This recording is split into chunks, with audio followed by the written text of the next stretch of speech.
অরাজনৈতিক পরিবেশ সৃষ্টি হয়েছে।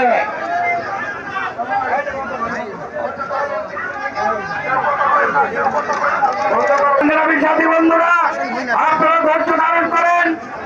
আমাদের মাঝে আমাদের নেতা তিনি অত্যন্ত গুরুত্বপূর্ণ বক্তব্য রাখবেন। আপনারা জানেন দীর্ঘ 17 বছর বাংলাদেশের পতন হয়েছে ছাত্র জনতার মধ্য দিয়ে।